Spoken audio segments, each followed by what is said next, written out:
जय हिंद। नमस्कार दोस्तों। तो आज के इस वीडियो में डिस्कस करने वाले हैं क्लास 10th के चैप्टर नंबर 1 रासायनिक अभिक्रिया और उसके समीकरण के बारे में। तो यह वीडियो पार्ट 2 रहने वाली है।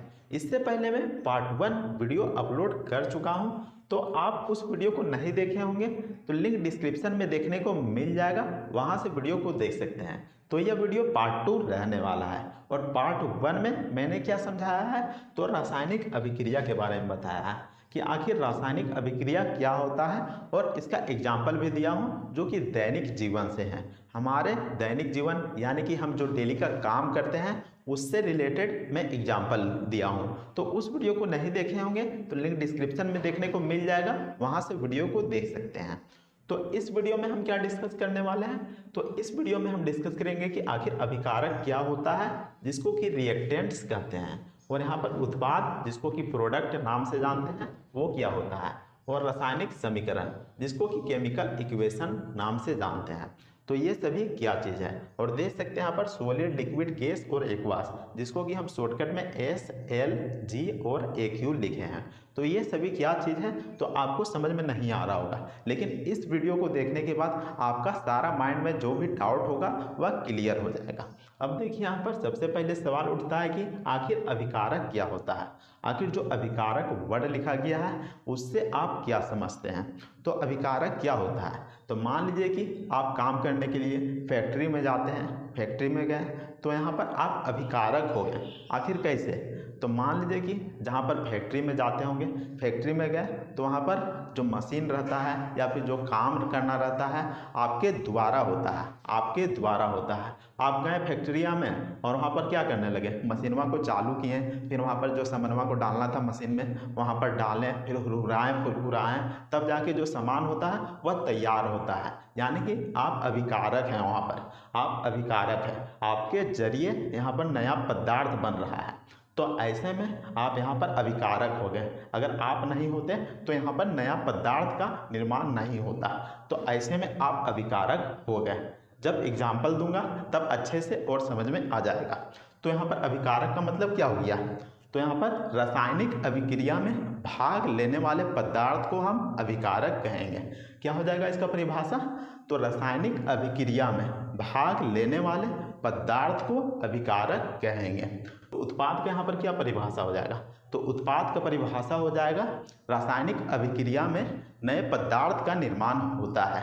रासायनिक अभिक्रिया के दौरान नए पदार्थ का निर्माण होता है जिसको कि हम उत्पाद कहते हैं। तो जैसा कि मैंने अभी एग्जाम्पल दिया कि फैक्ट्री में हम गए थे काम करने के लिए, तो वहाँ पर मशीन को चालू किए, फिर वहाँ पर मसाला उसाला जो यहाँ पर मिक्सचर उक्चर बना रहे थे तो वहाँ पर डालें, फिर मशीन को जो चालू था तो वहाँ पर मशीन के द्वारा फिर बनता है क्या, ये मिक्सचर बन जाता है। तो यहाँ पर या फिर कोई उत्पाद नया चीज़ बन जाता है तो यहाँ पर उत्पाद में आ जाता है, यानी कि नया चीज़ बन गया तो यहाँ पर उत्पाद में आ गया। तो इसका परिभाषा क्या हो जाएगा, तो रासायनिक अभिक्रिया के दौरान नए पदार्थ का निर्माण होता है तो उसको हम उत्पाद कहते हैं। अब देखिए यहाँ पर एग्जाम्पल क्या हो जाएगा, एग्जाम्पल क्या हो जाएगा, तो इसका एग्जाम्पल क्या हो जाएगा, तो मान लीजिए कि हाइड्रोजन, हाइड्रोजन, हाइड्रोजन प्लस यहाँ पर ऑक्सीजन, ऑक्सीजन, ऑक्सीजन क्या बना देगा, जल बना देगा, जल बना देगा। अब यहाँ पर सवाल उठता है कि आखिर कौन सा अभिकारक है और कौन सा उत्पाद है। तो जैसा कि मैंने बताया कि हम फैक्ट्री में काम करने के लिए गए तो हमारे द्वारा यहाँ पर नया पदार्थ बन रहा है।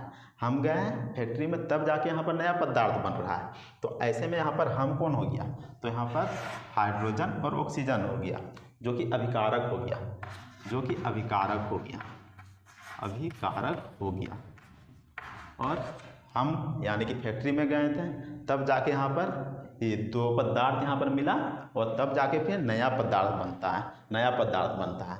तो जो जल हो गया वह उत्पाद हो गया, जल हो गया तो उत्पाद हो गया। तो इस तरीके से आपको याद रखना है। अब देखिए यहाँ पर इसका फॉर्मूला क्या हो जाएगा, इसका फॉर्मूला क्या हो जाएगा, तो फॉर्मूला को भी लिखेंगे, लेकिन यहाँ पर समझ लीजिए पहले कि रासायनिक समीकरण क्या होता है। आखिर जो रासायनिक समीकरण वर्ड लिखा गया है केमिकल इक्वेशन, किसको कहते हैं? तो जो केमिकल समीकरण होता है उसका इस्तेमाल हम कहाँ करते हैं? तो रासायनिक अभिक्रिया जो कराते हैं उसमें करते हैं। उसमें हम प्रतीक और सूत्र का प्रयोग करते हैं, सूत्र और प्रतीक का इस्तेमाल करते हैं, जिसको कि हम रासायनिक समीकरण कहते हैं। इसमें किसका इस्तेमाल किया जाता है? तो सूत्र और प्रतीक का इस्तेमाल किया जाता है। रासायनिक समीकरण में, केमिकल इक्वेशन में सूत्र और प्रतीक का इस्तेमाल किया जाता है। आखिर कैसे? तो यहाँ पर देखिए, मान लीजिए कि यहाँ पर हाइड्रोजन लिए थे, तो हम किसके कैसे लिख सकते हैं? तो H2 लिख सकते हैं प्लस ऑक्सीजन लिए थे तो O2 लिख सकते हैं। और फॉर्मेशन क्या होगा? तो यहाँ पर बनेगा क्या? तो H2O, जल बनेगा। तो यह क्या हो गया? तो यहाँ पर प्रतीक हो गया, सूत्र हो गया। तो इसको हम रासायनिक समीकरण कह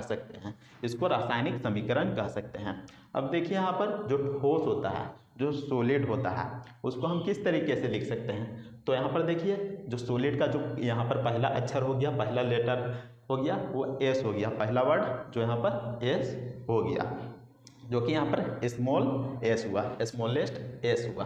और इसी तरीके से लिक्विड में यहाँ पर स्मॉल एल को लिया गया। गैस में यहाँ पर देख सकते हैं स्मॉल जी को लिया गया है। और जलीय घोल में यहाँ पर ए क्यू को लिया गया है। सभी चीज़ यहाँ पर स्मॉल लेटर में होगा, आपको ध्यान में रखना है। तो इस तरीके से यहाँ पर क्या लिख सकते हैं? देखिए यहाँ पर H2, तो यहाँ पर क्या है? हाइड्रोजन, एक गैस है, तो यहाँ पर गैस है, तो यहाँ पर स्मॉल जी लिख दिया। ऑक्सीजन, जो कि ये भी गैस है, तो यहाँ पर भी स्मॉल जी लिख दिए। और H2O, तो यहाँ पर जल है, तो यहाँ पर स्मॉल एल लिख दिए।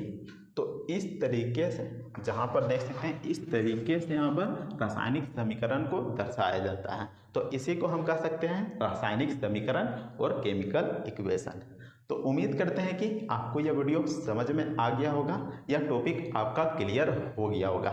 इससे पहले मैं रासायनिक अभिक्रिया के बारे में भी बता चुका हूं, तो उस वीडियो को नहीं देखे होंगे तो लिंक डिस्क्रिप्शन में देखने को मिल जाएगा, वहां से वीडियो को देख सकते हैं। तो चलिए नेक्स्ट पार्ट में फिर मिलते हैं, पार्ट 3 में, जहां पर मैं बताऊंगा कि आखिर देख सकते हैं यहाँ पर जो यहाँ पर रासायनिक समीकरण बना है, जो रासायनिक अभिक्रिया हुआ है, यह संतुलित नहीं है।